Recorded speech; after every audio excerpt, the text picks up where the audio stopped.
All of our lives are a collection of stories. And a lot of the time, those stories aren't told in diaries. They're told in documents. Today, we're going to dive into a modern American story told through three very, very different pieces of paper: a tax record, a sales pitch, and a community nomination form. And each one tells a part of a much bigger story about struggle, success, and what we decide to value. And bam, right out of the gate, you can see the conflict. On one side, you have the cold, hard reality of an IRS balance, $10,806.88 owed. And on the other side, an absolutely incredible dream, sold in a PDF, the promise of earning over $13,000, not a year, not a month, every single day. So let's dig into that reality first. So, this first document, it's not just some boring form, right? It's a super detailed history of a real financial struggle, all officially recorded by the Internal Revenue Service. This is the official ledger, the one that actually counts. What really gets me here is that this isn't some new problem. The story starts small, way back in 2002, with a tiny balance of just under $7. But you can just watch it grow and grow until it becomes this massive weight by 2019. And that note from 2022, wow, currently not collectible due to hardship. That's the IRS itself officially saying, yeah, this person is really struggling. So how on earth did it get that high? Well, let's zoom in on that one really tough year, 2019. See, it's not just the original tax that gets you. It's this nasty snowball effect of penalties and interest piling on top, adding over $1,000 to the bill. This shows you exactly how a financial problem can just spiral out of control. And here it is, the final number, $10,806.88. It's so precise, so unforgiving.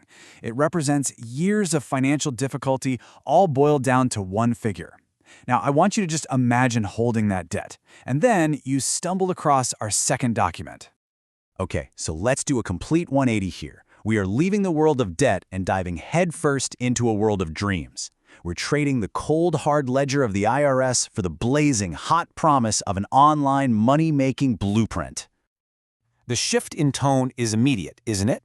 I mean, we are no longer talking about penalties and accrued interest. No. We are talking about a blazing profit inferno. The language is it's designed to be completely irresistible, especially if you're someone staring down a five-figure debt. And how do you get to this inferno of profit? Well, according to this thing, it's a simple three-step machine. The whole thing is packaged to look like a foolproof blueprint, something anyone can do.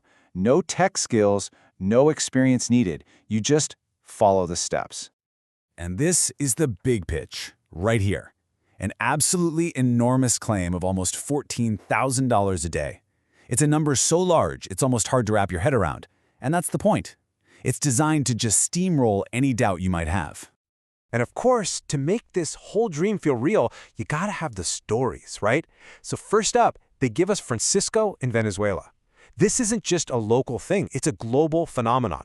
It's a story about beating the odds on an international scale. Then you've got Dina, a mother of two.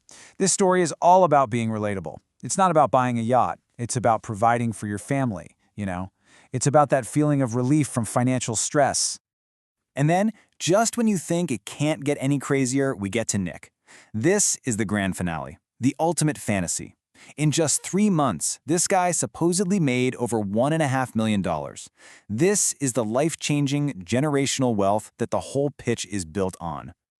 So after all those wild stories, they hit you with what's supposed to look like hard data. Get this. 100% of their beta testers are now in the top 10% of income earners in America. 86% are in the top 5%. These stats are meant to take those stories and turn them into what looks like undeniable proof.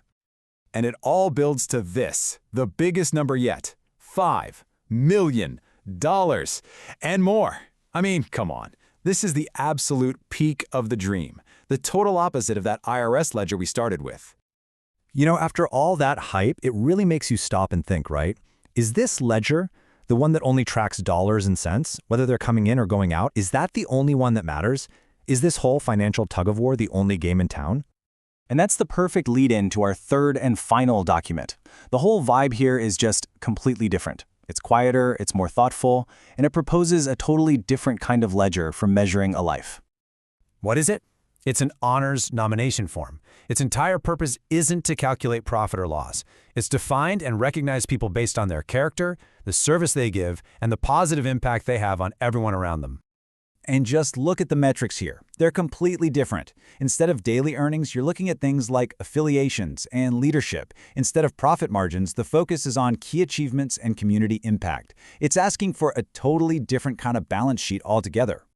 And you can see it in the actual award categories too. The focus is on civic duty, on being a first responder, a veteran, a person of distinction. The whole value system here is built on what you contribute, not what you collect. Okay, so let's put it all together. We've got 3 documents: an IRS transcript that measures debt, a wild sales pitch that measures potential riches, and this nomination form that measures character. So what happens when we actually put them side by side? Well, the contrast is just stunning. On one hand, you have the promise of a blazing profit inferno, a life defined by how much money you can make for yourself. And on the other, this quiet question about your impact on community, a life defined by what you give back. And that's really the story these 3 documents tell: a ledger of debt, a blueprint for riches, and a form for honor. Each one offers a different way to count things up, a different way to decide what has value, and a different way to define what success truly means. And that, of course, brings it all back to us, to you. We all have these ledgers in our lives, the official ones and the unofficial ones, the ones that track our money and the ones that track our impact. And so the big question, the one I want to leave you with, is this: when all is said and done, when somebody pulls your records, what story are your documents going to tell?